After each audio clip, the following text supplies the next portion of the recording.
Tonight, as we're going through the program, please put your questions in the Q&A feature. We'll be joined at the end by MCHE's historian, Dr. Shelley Klein, who's going to moderate the questions to Dr. Berenbaum.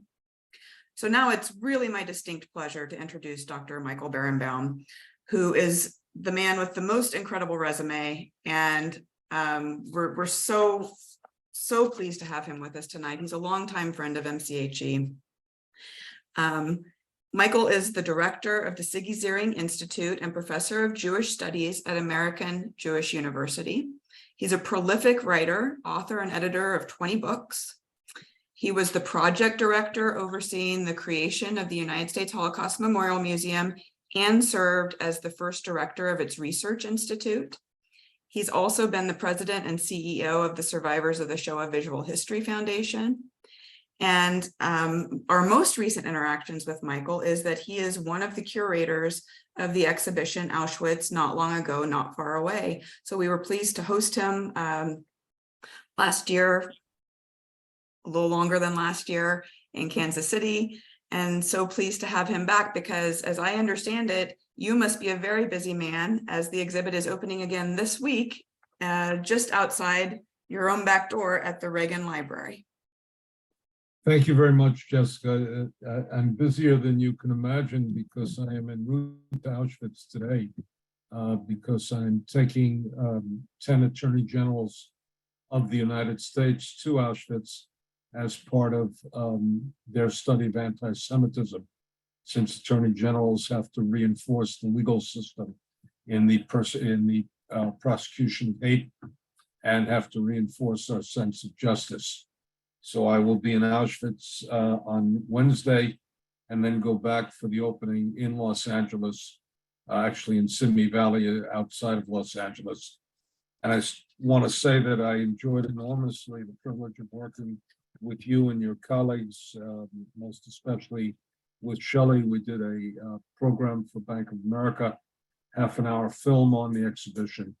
And Kansas City has turned out to be a jewel in the way in which it treated us and the way in which it hosted the exhibition.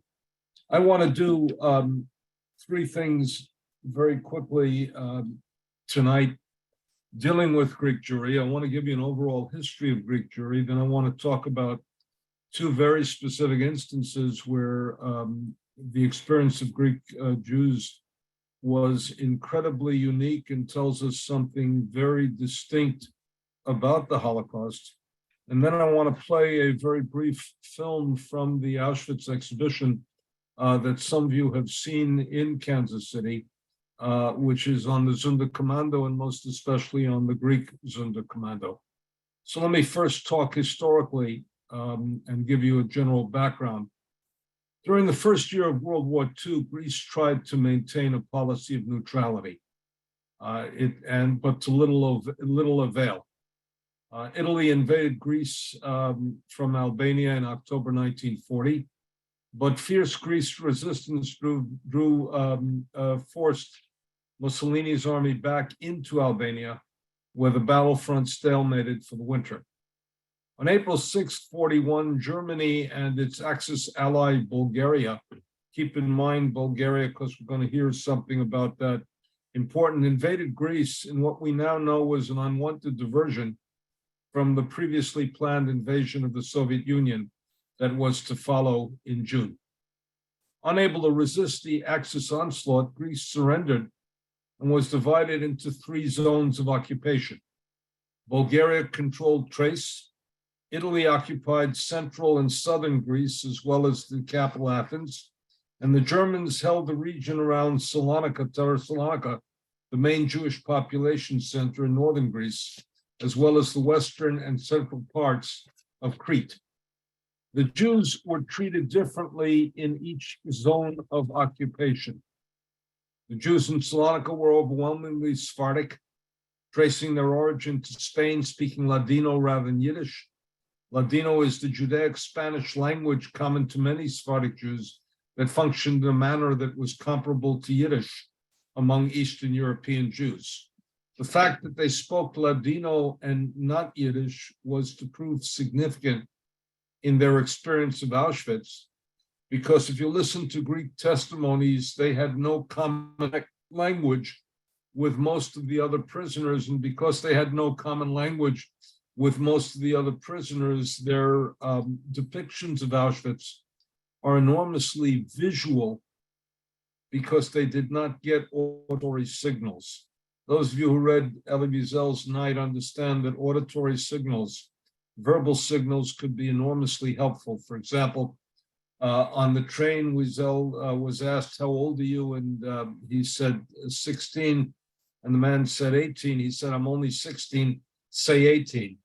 His father was said, "How old are you?" He said, 50, not 50, but 40.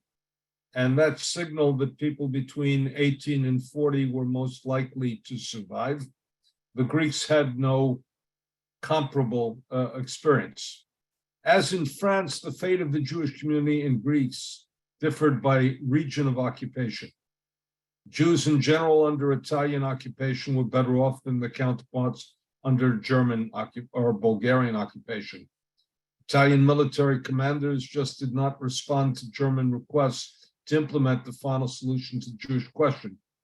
In contrast, Bulgarian authorities consented in March 1943, and we just had the anniversary, the 80th anniversary of that deportation.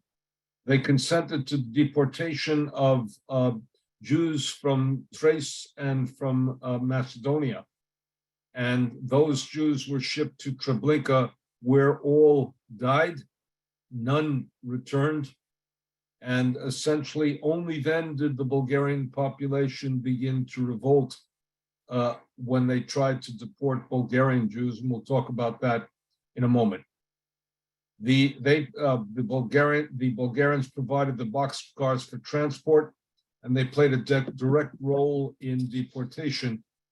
Ironically, in Bulgaria proper, Jews were persecuted, but due to opposition from some government, church, legal, and political circles, they were not deported for their deaths.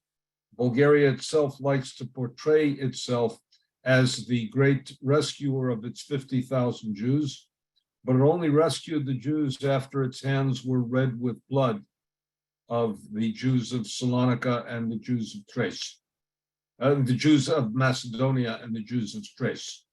In Salonika, an area under direct German control, the final solution followed a familiar course. July 11th, 1942, 9,000 Jewish men aged 18 to 45 were publicly humiliated, released, and then registered for forced labor. Some were ransomed in exchange for large sums of money raised by the Jewish community.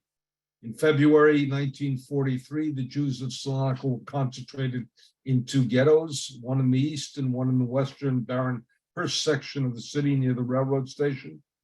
Adolf Eichmann's deputies were dispatched to arrange for the deportation. And when the train transport was in place 80 years ago this week, more than 45,000 Jews were sent between March and August to Auschwitz-Birkenau. 4 of them were gassed upon arrival. The surviving Jews were used for forced labor. Jews living in Salonika and later in Athens who were deemed Spanish nationals were deported to Bergen-Belsen, not Auschwitz. They were going to be used as a trade, as it were, for German soldiers. One group of protected Jews was actually repatriated to Spain. After Italy surrendered in September 1943, German troops quickly secured the Italian occupation zone in Greece, paving the way for the final solution in 3 regions. In October, Jewish property was confiscated in Athens. In March of the next year, and this was on the eve of Passover, the Nazis used a very interesting ploy to get the Jews to show up and come out of hiding. And that is, they graciously offered to provide matzot for Passover. And those Jews who came out of hiding for matzot for Passover were essentially deported. 800 Jews were deported, and on March 24th, 25th, the first 2 days of Passover, they were arrested and shipped to Auschwitz, together with 500 additional Jews who were arrested in their homes. Other Athenian Jews went into hiding, and Germany then continued to round up Jews on the Greek islands, including 2,000 Jews of Corfu who were arrested in 1944. And of those 2,000 Jews, only 200 returned, and 1,700 of Jews of Rhodes who were given a similar fate and deported in 1944. In Rhodes, some 50 Jews who held Turkish citizens or who could demonstrate citizenship or who could demonstrate some historical links to Turkey, however tenuous, were not deported thanks to the effort of a Turkish diplomat who was for a long time the only Muslim honored by Yad Vashem as a righteous among the nations of the earth, a man by the name of Salatin Ulkaman. I want to talk about the deportation of the Jews of Corfu for a moment, because the deportation of the Jews of Corfu shows us the degree to which the Nazis were enormously disciplined and determined to kill every one of the last Jews they could get their hand on. Corfu was an island off the coast of Greece. You needed to send a ferry to bring the Jews over. You needed to round them up, bring the Jews over. Once you brought them to the mainland, you needed to line up trains to go through 9 different countries en route to Auschwitz. The trains that went through the 9 countries had to pay local authorities in local currency for the use of the train tracks. Third-class passage was commissioned. Children under 5 were sent for free. Children under 12 went for half price, and you had to prepare payment in foreign currency. The first time they shipped a group of Jews over, they missed the connection to Auschwitz. The trains left, they could not stay. They had to bring the Jews all the way back to Corfu, once again deport them, once again line up the trains, once again get the money that they needed, and they then ship them off. If you think of who the Jews of Corfu were, essentially small shopkeepers and people who worked with creating pots and metallics, and you think of the fact that Jews could still be on Corfu and we would not have heard of them, you understand the determination of the Germans to impose the final solution of the Jewish problem to everyone. Now, the Greeks who were shipped to Auschwitz, those Greek Jews who were not gassed immediately faced one additional significant hurdle. Most had no language in common with the Eastern European Jews. Yiddish-speaking Ashkenazi Jews did not understand Ladino, and Ladino-speaking Jews from Salonika, nor Greek-speaking Jews could pick up on the immediate clues that other European Jews received upon arrival from veteran prisoners, nor could they understand SS orders, because Greek Jews could only talk with one another. Other survivors speak of them as clandestine and solitary. And some Greek survivors of their account on arrival and stay in Auschwitz are more visual because they could not understand anything that was being said. Now, ironically, they then were used precisely because they could not understand anything that was being said. They then were used as Zunda Commando, special units that worked in the vicinity of the gas chambers. I'm going to ask Shelley Klein to key up a very brief film on the Zunda Commando. And most of these people who are speaking were Greek Jews, and they had the ultimate task of having to work in the vicinity of the gas chambers. Needless to say, before we begin, this is some of the most, not visually graphic, but some of the most powerful testimony you can have, because these people were intimate. They were in the vicinity of death and murder, day in, day out, day in, day out. But you must see it because it's an important resource for us to understand precisely what happened. Shelley, go ahead.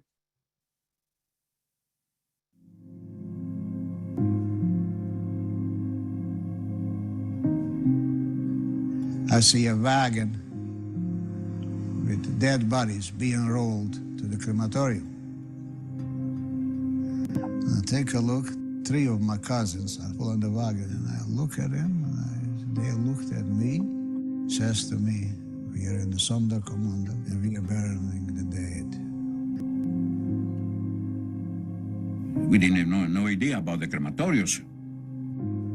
We didn't even know that crematoriums exist over there. Und was musste wieder das Zunda Commando machen? Die müssten die Leichen erscheinen und so die Spuren des Verbrechens zu verwischen. Sie müssten warten, die Öfen, sie müssten sorgen, sie müssten in Auskleideraum sein und die Habe des Menschen aufladen auf die Lastwagen. Von unseren Augen könnten wir täglich sehen, wie Tausende, Abertausende vernichtet waren.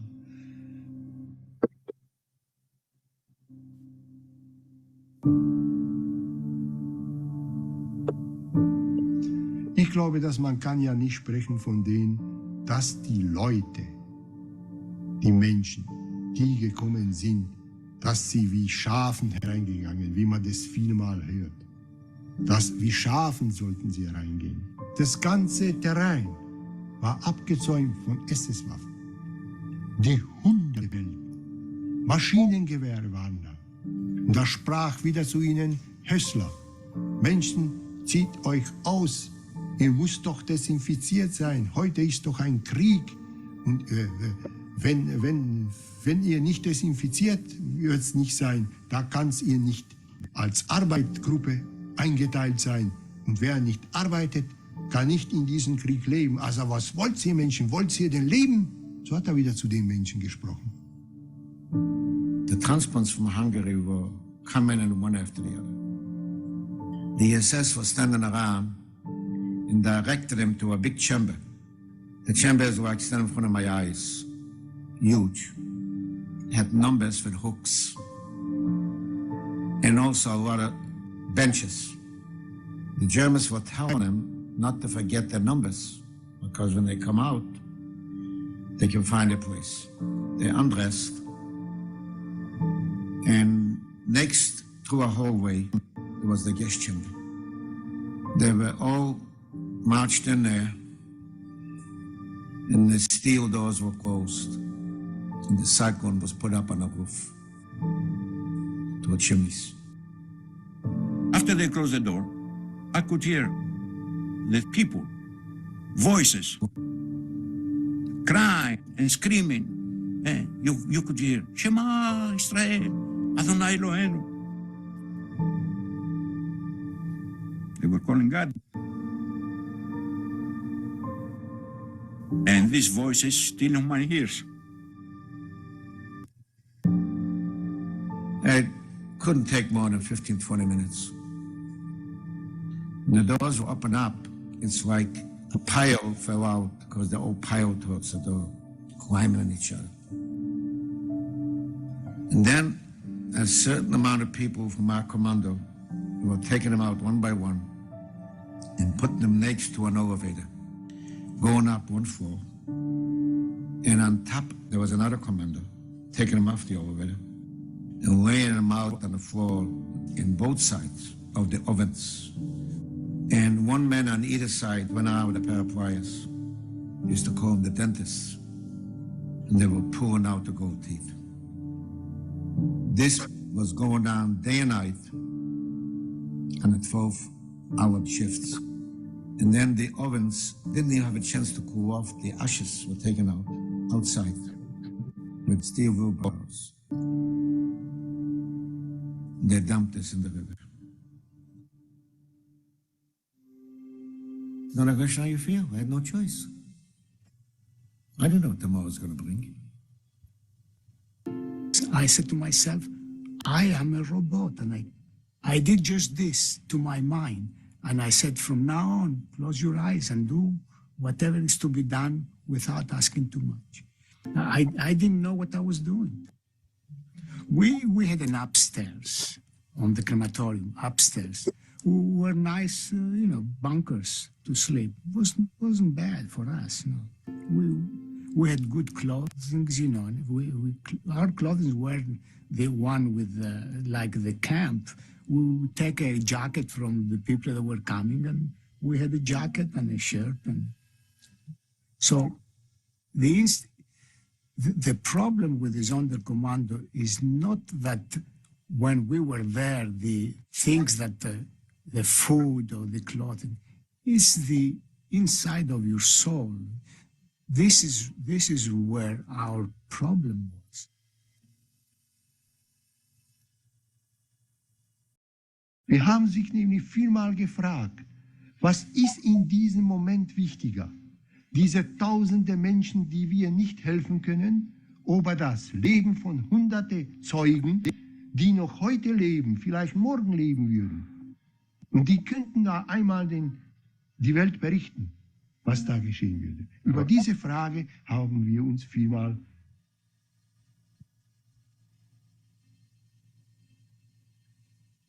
There was a rabbi, a Hungarian rabbi.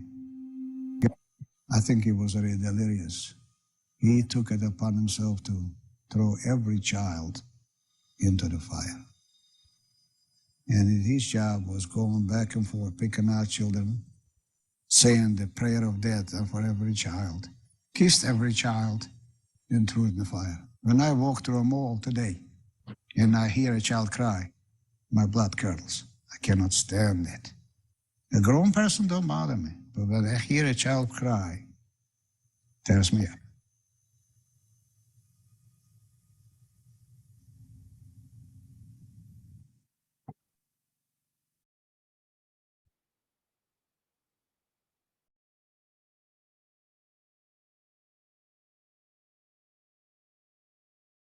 Shelley, let's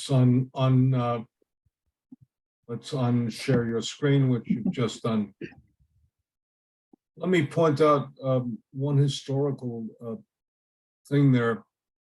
The man who did many of the illustrations of this was a man by the name of David Allaire, who was a Zunda Commando, a French Zunda Commando who is an artist who gave his testimony not in words, but in visuals.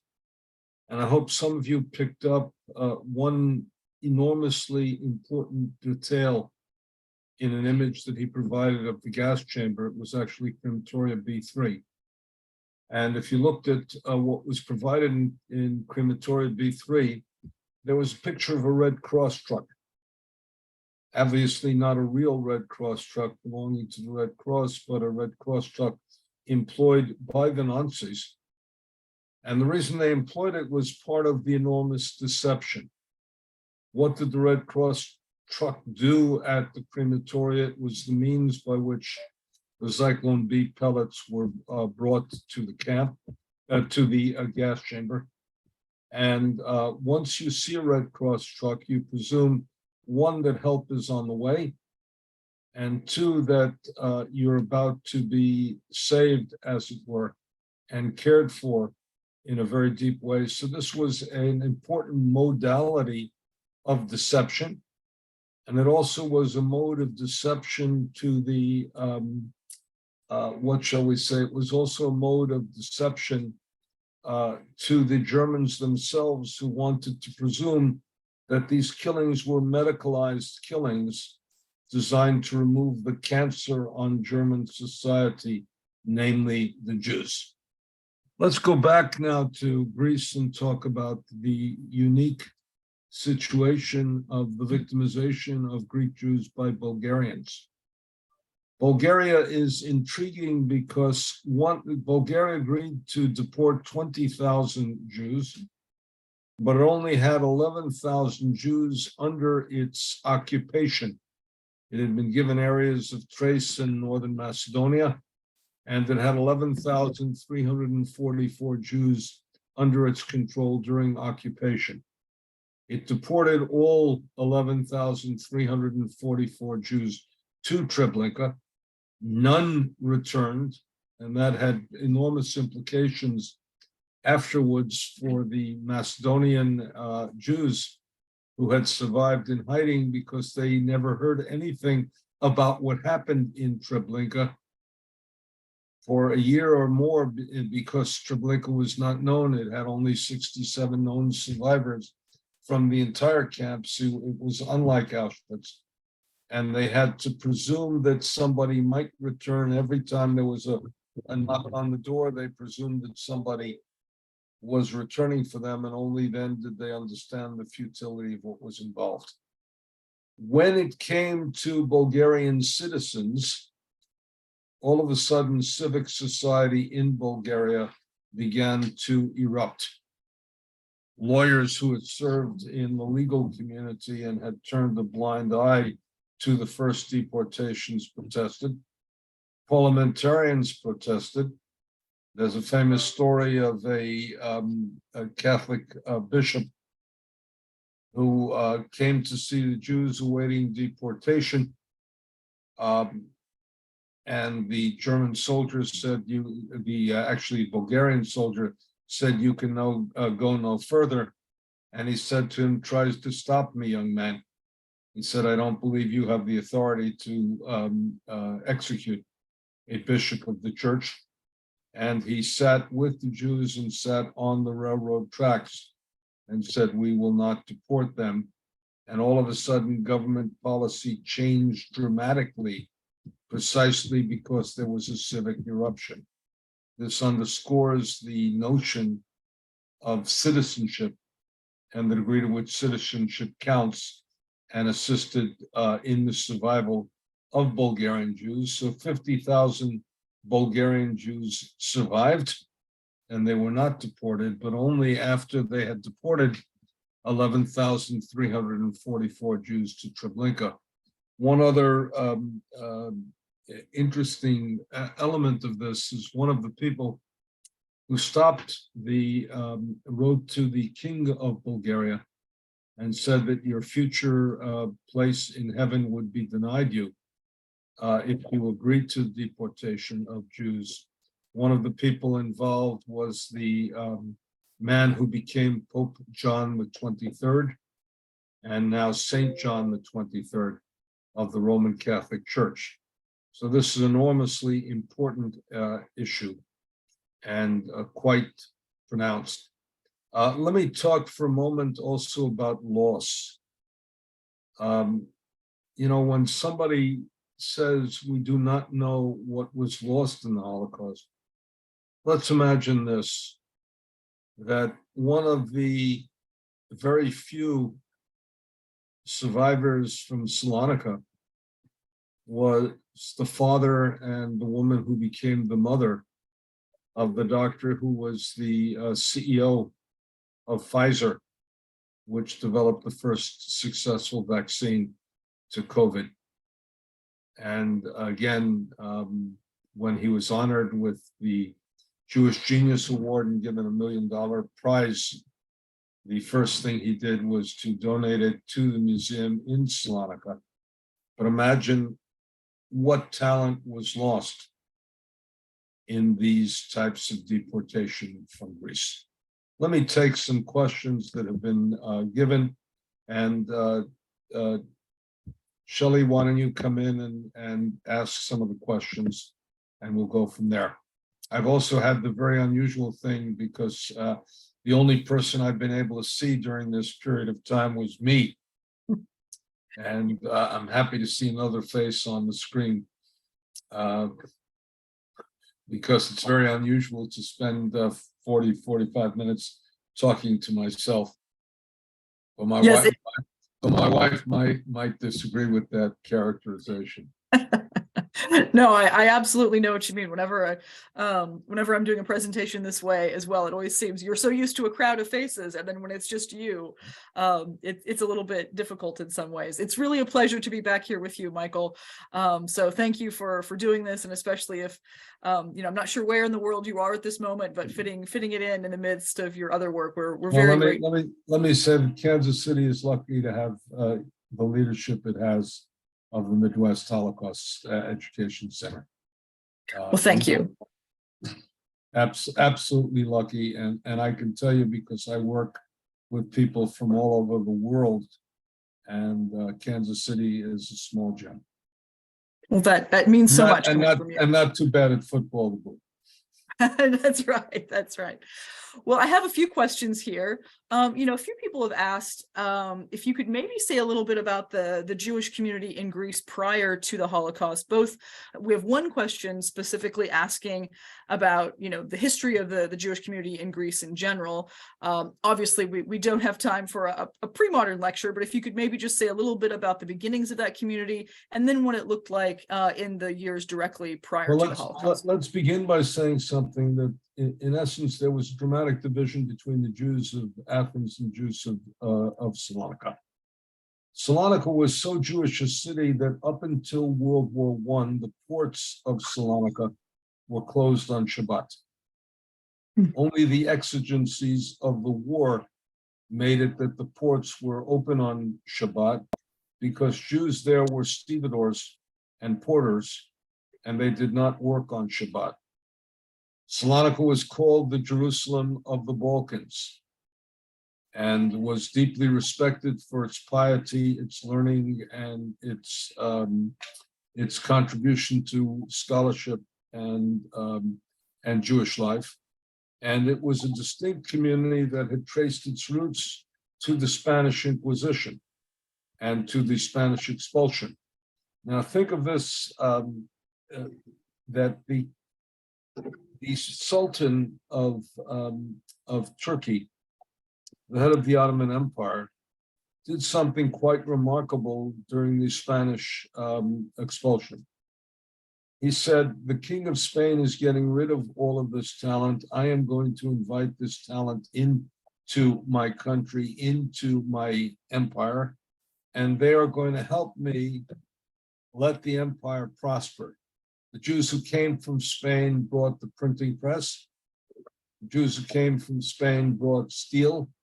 They improved and increased medical and legal services in Spain, in the Ottoman Empire, immediately upon their arrival from Spain.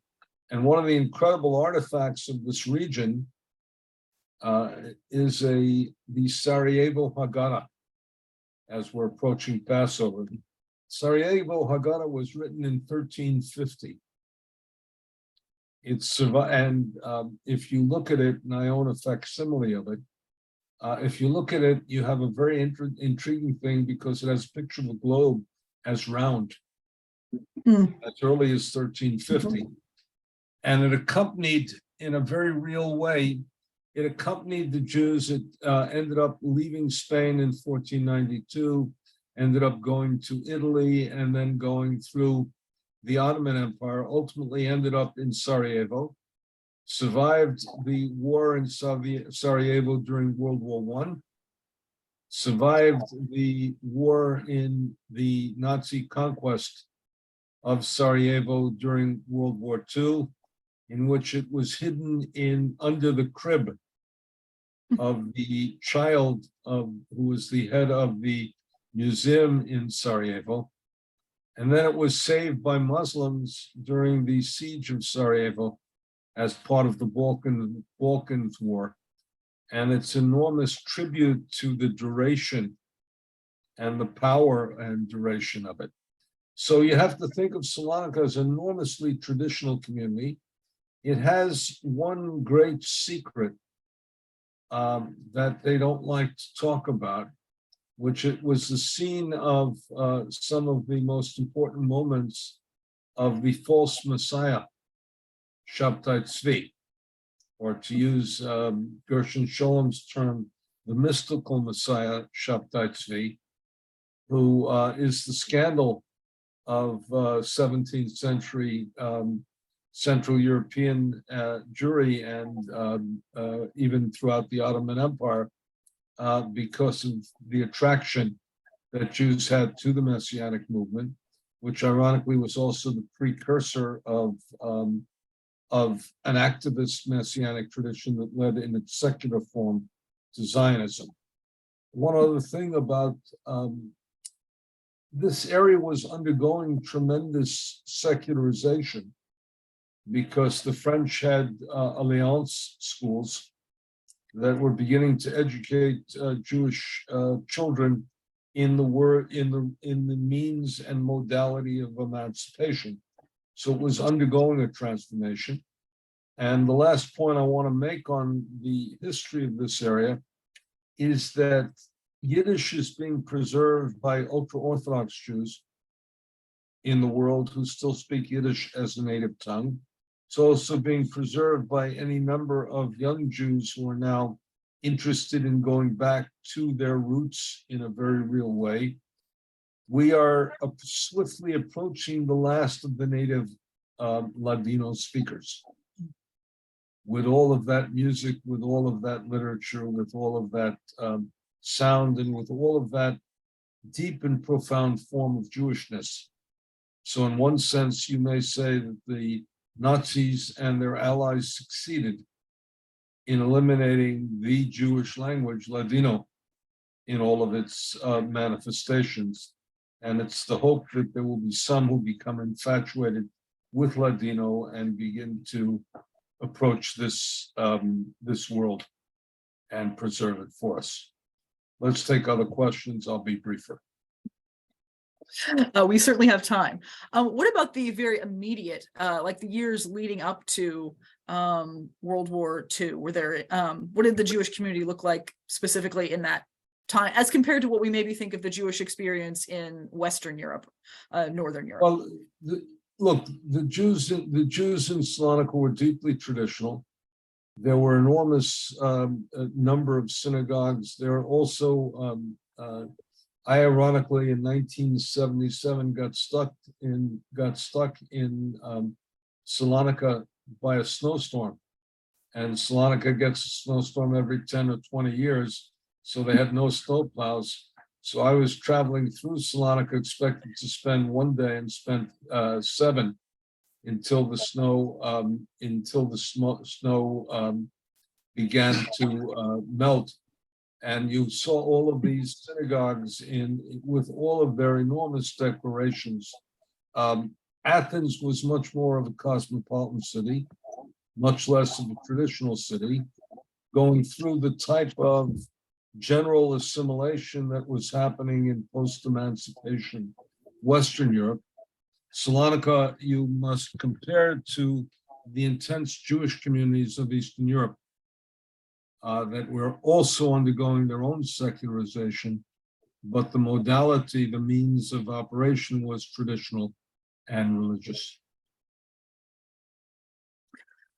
You mentioned the issue of language in terms of how that impacted Greek Jews upon arrival in Auschwitz. Could you speak and about the conditions in their language differences, their language differences being something that selected them into the Zonde Commando? How else was language and their lack of common language with others in the camp, how did that impact their experience, or perhaps some others in the camp were very unkind, and that means that they weren't sure they were really Jewish. What Jew didn't speak Yiddish? And sometimes in prison you find, and in imprisonment, you find that prisoners develop a hierarchy, and there was a suspicion of that hierarchy that the Greeks were not somehow authentic. There also was a good deal of anger that anybody arrived in 1944 by veteran prisoners, happened to Hungarian Jews, happened also to Athenian Jews, because by 1944, veteran prisoners who had survived 1 or 2 or 3 winters wanted to believe that the world knew what the hell Auschwitz was, and nobody should be coming on a train. Let me say, I ignored one more thing in what I presented, which is that, I ignored 2 more things. Number one, Greek Jews had a tremendous participation and level of participation in the resistance, in Greek resistance. And those who went to the mountains and went to the mountainous communities often survived and they survived as an integrated part of the Greek resistance, and in Macedonia as an integrated part of Macedonian resistance, where you even had people who were generals within the resistance who were Jews, and one of the heroes of the nation was a young Jewess who had fought fiercely. The other thing that we neglected to say is the Jews, Albania, which had been under Italian occupation, was the only country that had more Jews at the end of the Holocaust than before. Small in number, but it had a tradition called BESA, B-E-S-A, in which if you give your word, you save people. And that very often was Muslims saving Jews, something that we don't particularly hear about because we have the tensions between Muslims and Jews during the ordinary course of life. So the phenomenon is you got to look at different zones of occupation, different periods of time, different response of the local community, and then also the different characteristics of the Greek Jews themselves. Mm-hmm. Could you speak a bit to the experience on the trains themselves? Since if we look at the map geographically, Greece is quite far from Auschwitz. So how was their journey different than perhaps others in different parts of Europe? Shelley, I hope that I'll have to slip you some money because that's a very important question, which I neglected to speak about. The train trip from Greece often took 9 days. Now, you have to assume the train trip was, there was one bucket for food, for water, and one bucket for sanitary situation. That, after a day or two, was an impossible situation. And the train was enormously important because it was the last moment that a family was together. After 9 days, imagine being in the same clothes for 9 days. Imagine the staunch smell that was involved. Imagine the hunger that was involved. When they arrived in Auschwitz, they must have imagined, okay, anything is better than this. And then they began to understand the anything, and that anything was beyond horrific. So they had an extended period of time. And the interesting thing is the Zunda Commando themselves described something else, which is that Greek Jews arrived and they brought with them the types of Greek food that people brought with them. So they recall eating, olives and olive oil and all of the Greek foods that they brought because they used to scavenge from what remained of Greek food, of the food of the people who were arriving in Auschwitz in order to feed themselves. And they distinctly recalled, because the Greek diet was radically different, for example, much more Mediterranean than, for example, the Polish diet.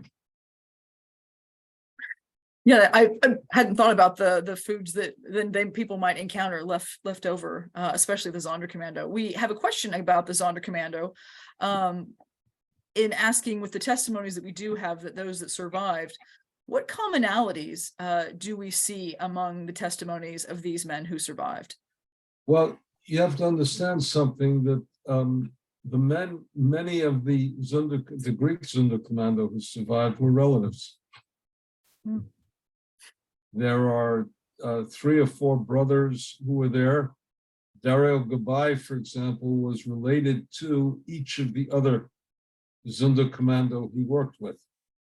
So this was sort of a commonality. They had grandparents in common.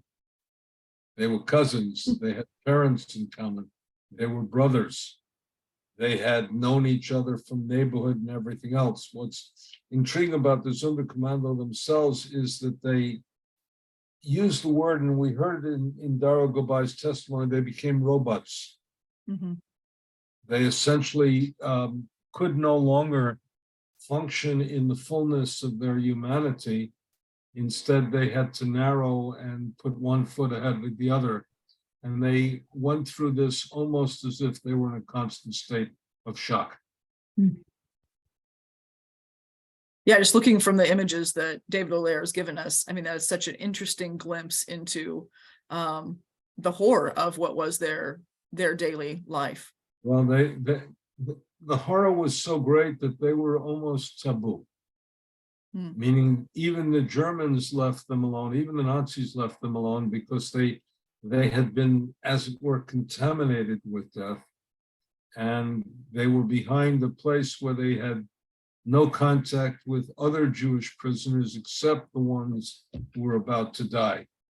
So there was very little that could happen, though even there was the great act of resistance in October 7th, 1944. And that was a very important act of resistance by the Zunda Commando, who set afire one of the crematoria. And in fact, we even have evidence of a couple of people who were in the gas chamber when the fire took place, and they are the only people who returned from the gas chamber that we know of. Wow. We have one question about the Greek population and asking about how cooperative with the Nazis they were, or were they ambivalent, cooperative, resistant?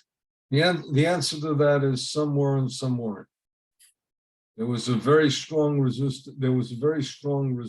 movement in Greece, and that resistance movement felt a certain measure of solidarity. They did not discriminate against Jews because Jews didn't have to form their own separate partisan units. They could fight together, something very different than, for example, happened in the forest of Eastern Europe, where the Jews who fought in that situation were also fearful of the Russian partisans for their anti-Semitism. You have no such testimony or very little such testimony with regard to Greek resistance, and Greek resistance was strong, and Jews felt to be an integrated part of it. The general population behaved again. Some collaborated, some did not. There is evidence of people who escaped into the mountains, and when they escaped into the mountains, they were well treated by the mountain population. But again, if you know Greece, there's a difference between the mountain population, the island population, and the city population, and the nature of the different cities that are involved. And we have one question about Bulgaria, asking about why the citizenship of its Jewish citizens mattered. Well, the first thing to say is that the Bulgarians did not give citizenship to the Jews in Thrace and Macedonia. They gave Bulgarian citizenship to the non-Jews of Macedonia, but not to the Jews. Therefore, when they killed these people, they were not fellow citizens.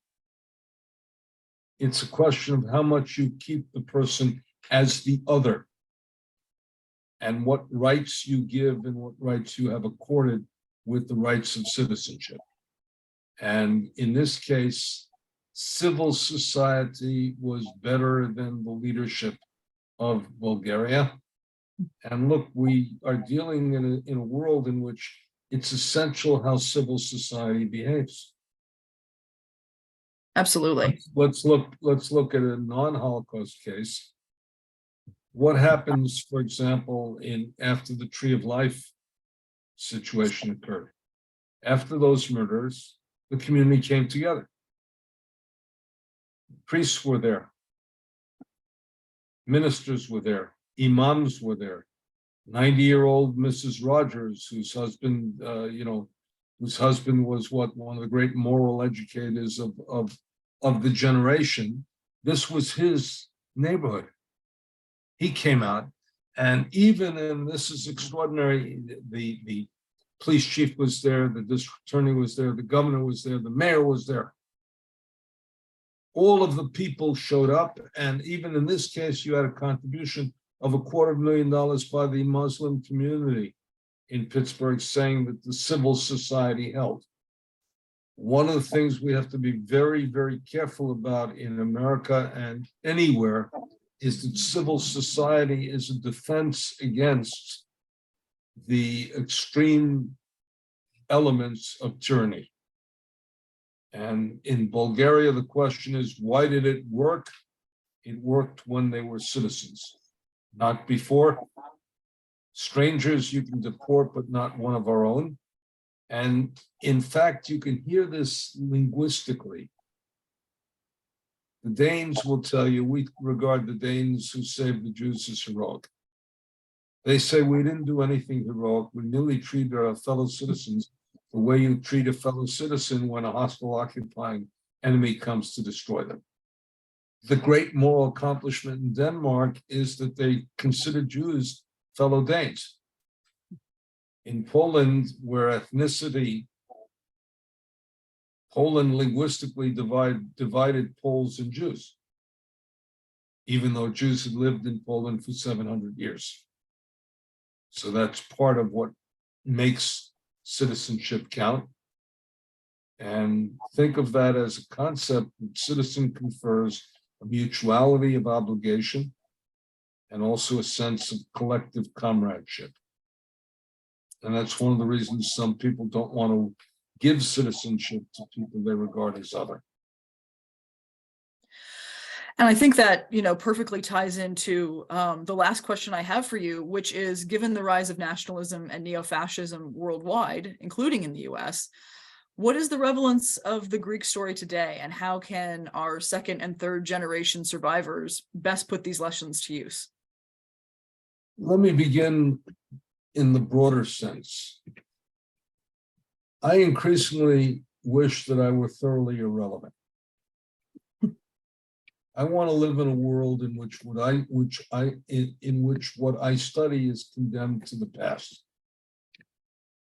and does not have echoes. I don't believe it has equivalences, but has echoes in contemporary society. We who teach the Holocaust now have to teach the years 1918 to 1933, because we have to ask how a democratic society, a society of Goethe and Schiller, of Bach and Beethoven, a society of Hegel and Kant, can turn into a society in which authoritarian rule replaces democratic rule and totalitarian rule follows. Unfortunately, that has no, and polarization pulls the society apart. Extreme inflation and depression unshakes the society. Charismatic leader comes along, and you have all the ingredients for precisely this. And the other part of it is that there's a legitimacy of the expression of hatred. In the last century, when I grew up, it wasn't that people didn't hate. It was that people who hated didn't feel that they could be free to express their hatred for fear of social condemnation. Now they have a megaphone called the internet and a social support network of the social networks. How does the story of Greek Jews impact us? It shows, first of all, different occupations led to different results, which meant how the people were perceived by the parties in power transformed them. It showed also the determination to kill every last Jew. Why in Passover 1944, when you know you're going to lose the war, why did the Germans deport Hungarian Jews and Greek Jews? Unless they really wanted a racial warfare and a racial solution. It shows you also that at least there are moments when people had a choice, because if the Bulgarians could have resisted against the deportation of Bulgarian Jews, what took them so bloody long? And the other part of it is because the Greek story is little known, we retrieve it from the ash bin of history, and that's an important contribution. Absolutely. Well, thank you for all of this, especially again, like I said, I'm sure you have a very busy schedule, and I hope it hasn't been too late of a night for you wherever you are. But it was really a pleasure having you join us here this evening. Shelley, you know the respect I have for you and for Jessica and for your colleagues and for your community. And I'm always glad to participate with you. And I feel deep affection for what you guys achieved and what you guys helped us achieve. So I thank you. Well, thank you. Thank you to everyone who joined us tonight, and have a good rest of your evening, everyone, and good night.